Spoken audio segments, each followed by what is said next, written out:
Tonight on NewsWatch, Russia at the ready, what the country is prepared to do in Ukraine, and why the U.S. is warning it to back down. Plus, Iran's threat to Israel, how a new ambassador is working to educate America about the dangers. And hear why the number of homeless female veterans is on the rise. All this and more tonight on NewsWatch. Good evening, I'm Lori Johnson. Tensions in the Ukraine remain high tonight as the standoff between Russian troops and Ukrainian soldiers continues. Russia's leader, Vladimir Putin, says his country has the right to use military force in Ukraine, and so far warnings from the United States aren't stopping him. Gary Lane has more in tonight's top story.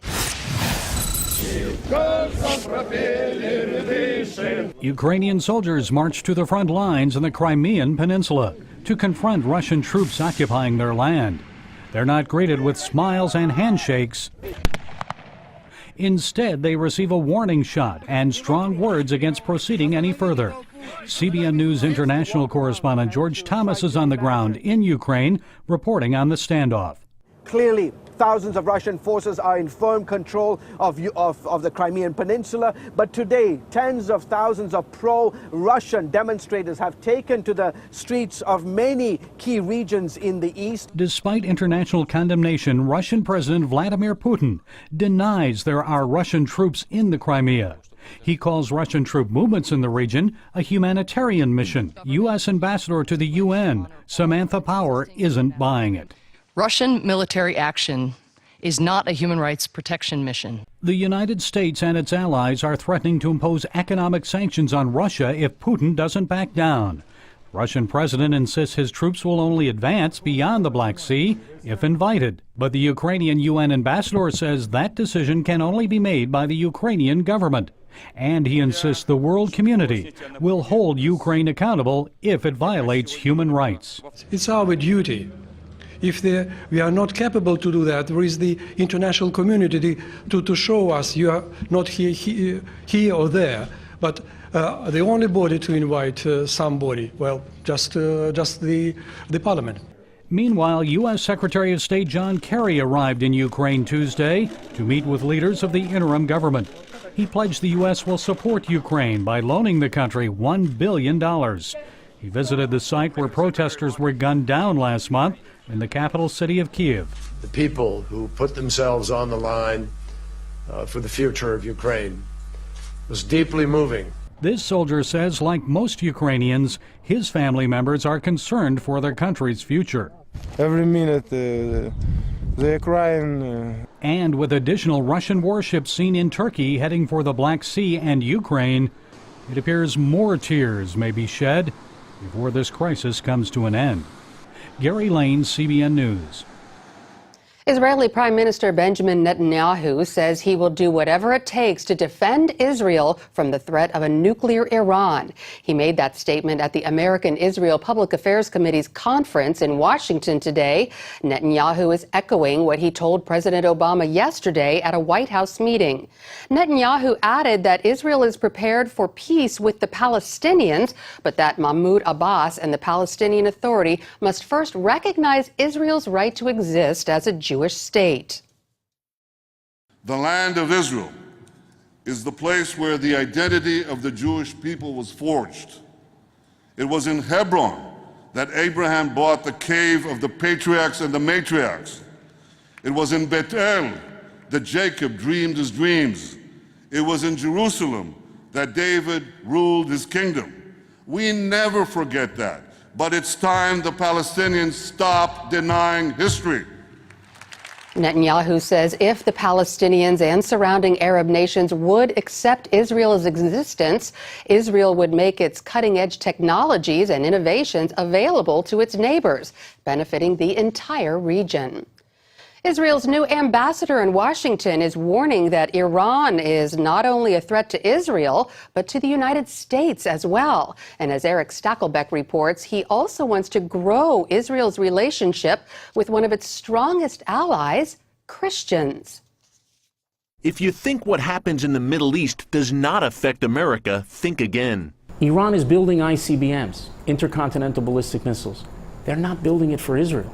Their missiles can already reach Israel. The target, says Israel's new ambassador to the U.S., is America. How is this Iran nuclear threat not just an Israel problem? How is it a problem for America as well? Well, because we're the little Satan. To Iran, you're the great Satan.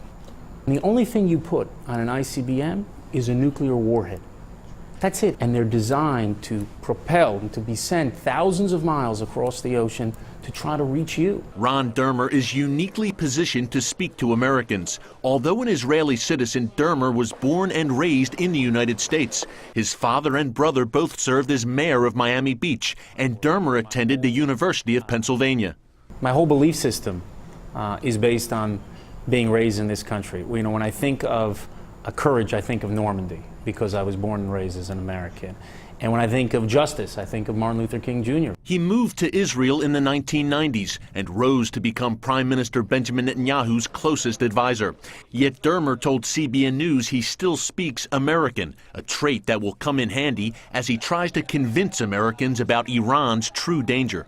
Iran is the foremost sponsor of terrorism in the world. In the last 3 years alone, they have perpetrated terror attacks in 25 countries on 5 continents.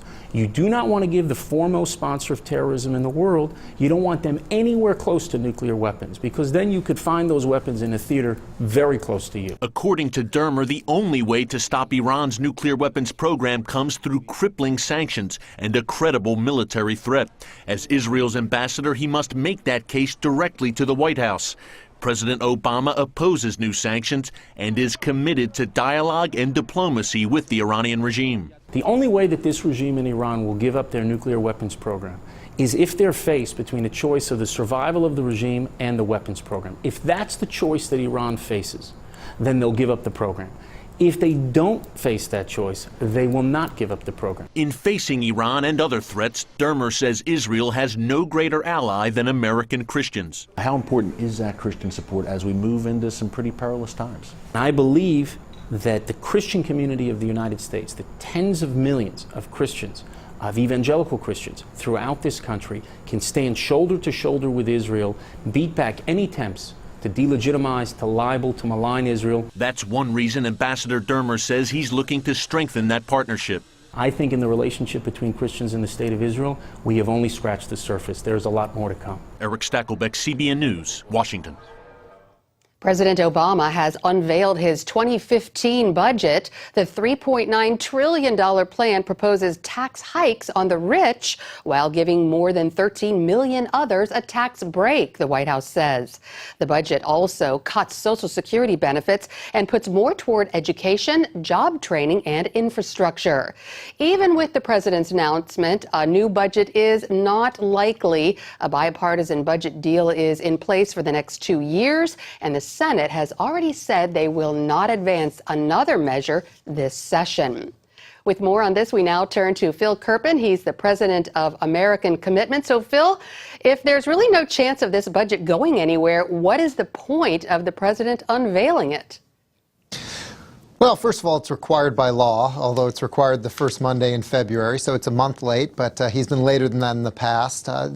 Beyond that, I think this really serves as sort of the political platform document for Democrats, and I think this sort of tells the American people what Democrats want to do, what they would do if they could get back control of the House of Representatives, and it sort of lays out the foundation for the elections this year. And what they're basically running on is much higher taxes, much higher spending, even more debt.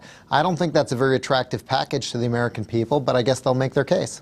Well, not surprisingly, Republicans were quick to speak out against the president's budget. John Boehner called it the most irresponsible budget yet. Is he right? Well, I think it certainly is a little bit more reckless in terms of the numbers than the previous budgets that we've seen. And probably the most outrageous thing to me is we've just gone through all of these very difficult bipartisan negotiations. We had the Budget Control Act with sequestration. We had the shutdown. We had Paul Ryan and Patty Murray agreeing to the current bipartisan budget framework that President Obama himself signed. And now Obama says, no, next year I want to spend $56 billion more than the level that's just been agreed to. So that's pretty bold on behalf of the president. Well, in a direct contrast to the president's budget proposal, Congressman Paul Ryan released a report this week that concludes that 50 years of social welfare spending has been ineffective. How do you think voters will see this issue come November?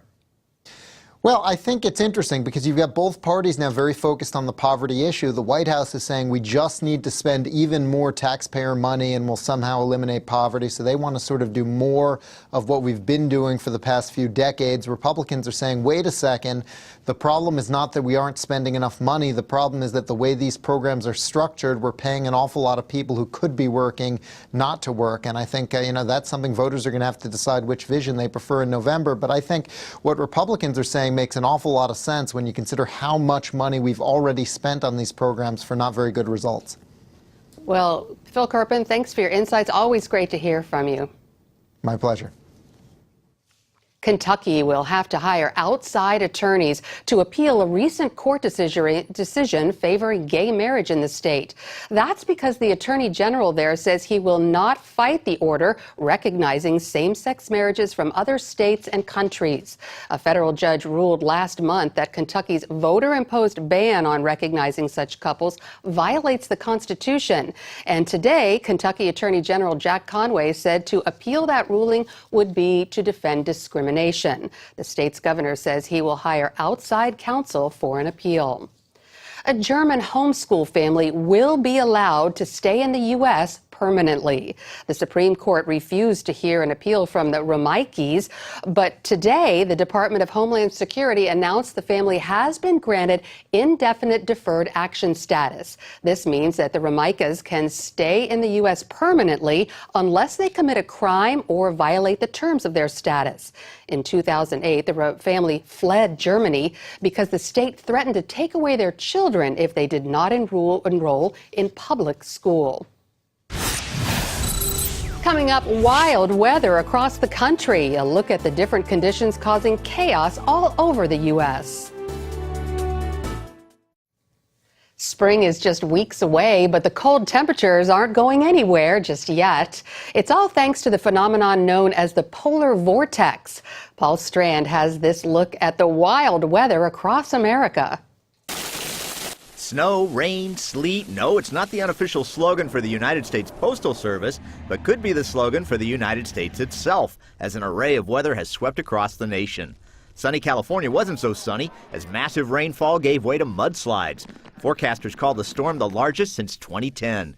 Even still, the 12 inches of rain wasn't enough to reverse California's drought. In Texas, drivers were caught off guard as sleet hit the area.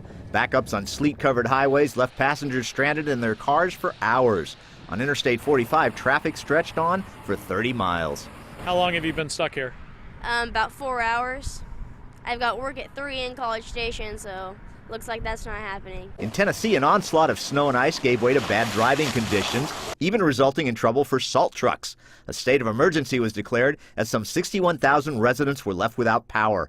On Tuesday morning, the biggest concern was ice. We are concerned about refreezing. Temperatures will drop back down to the single digits. And we won't really get a relief until tomorrow afternoon. Here in the nation's capital, yesterday's story was the snow with up to 8 inches in some areas. It led the federal government to close for the 4th time this season. Today, this return of the polar vortex has brought record-breaking low temperatures. It's been in the single digits here, and the last time that's happened in D.C. in the month of March was 1873. And the low temperatures continue to be the story for much of the nation. The Great Lakes have virtually become an ice rink. Images captured by NASA show yesterday's record lows have caused the lakes to ice back up, with researchers saying Lake Superior is now 95% covered in ice. Paul Strand, CBN News, Washington. Up next, a look at why the number of homeless women veterans is on the rise.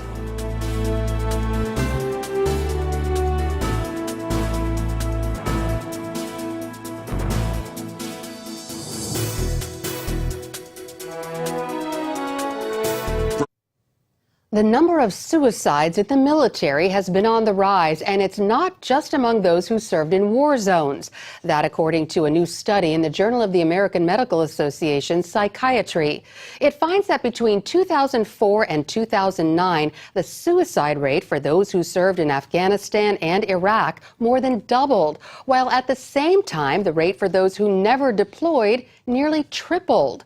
The study does not give a cause for the rise in suicides, but it did find that nearly 1 in 5 soldiers suffered from some form of a common mental illness like depression before entering the service. Well, those in the military make great sacrifices for our country during their time of service. But what happens after they leave?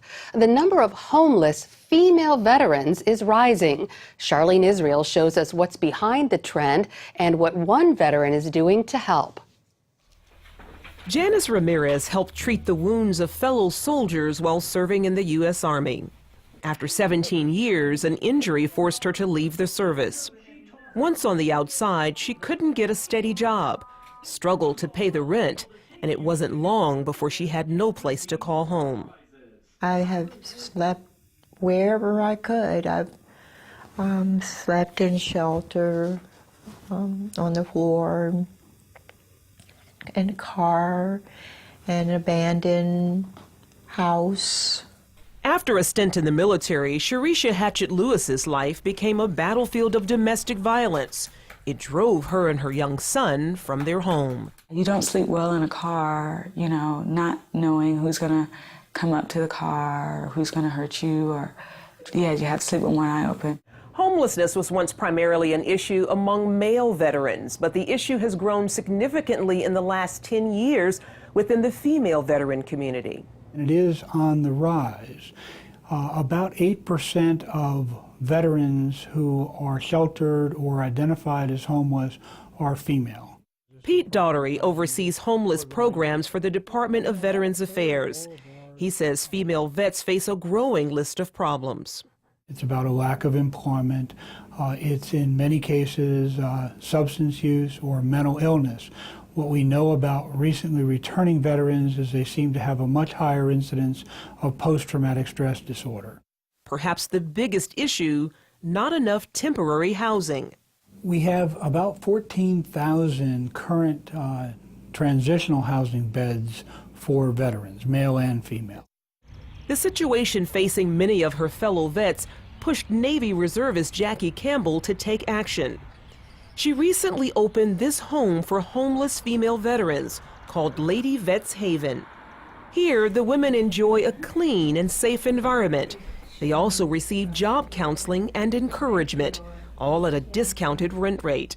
There's no reason, you know, especially, you know, a veteran, somebody that done served our country, gave their life for our country, you know, should have to be sleeping outside. Dr. Priscilla Hankins is a psychiatrist at the Veterans Hospital in Hampton, Virginia. She says while female vets face the same stresses as males, they also have gender-specific issues that make them more susceptible to homelessness. Being single parents with small children, and the domestic violence issue is a significant factor, and unemployment, you know, all these coming together. Military sexual trauma may also play a part.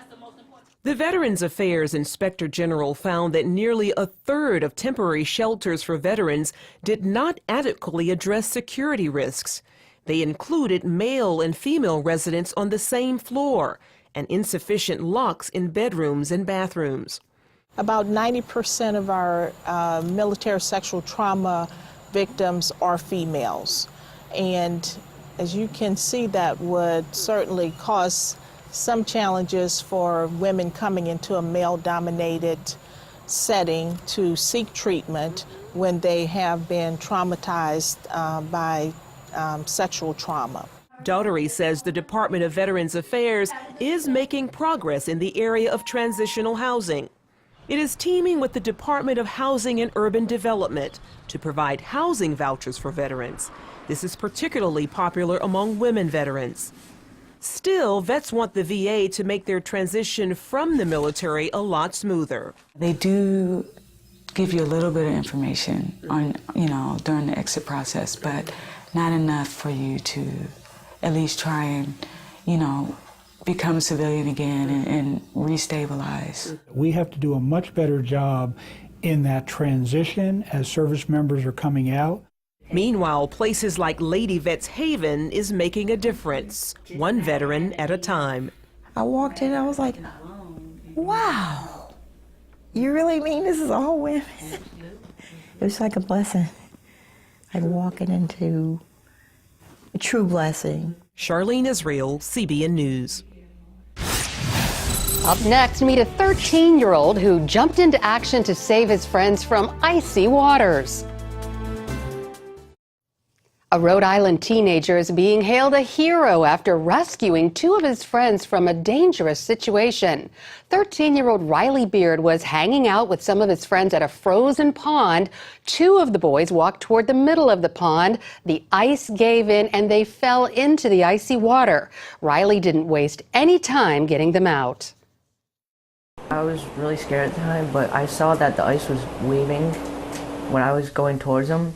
So I kind of stepped back and kind of had them come towards me. But then when I saw the ice was firm enough, I got down on my knees and pulled them. It was like, I thought that was the end of me. Like I wouldn't live to see my parents or my friends again. Thankful that he's my best friend. Although many are calling him a hero, Riley says he just acted on instinct and that he knows his friends would have done the same for him. Well, that's all the time we have for this edition of NewsWatch. Remember, you can email us your comments and questions at newswatch@cbn.com, and we'll see you again next time.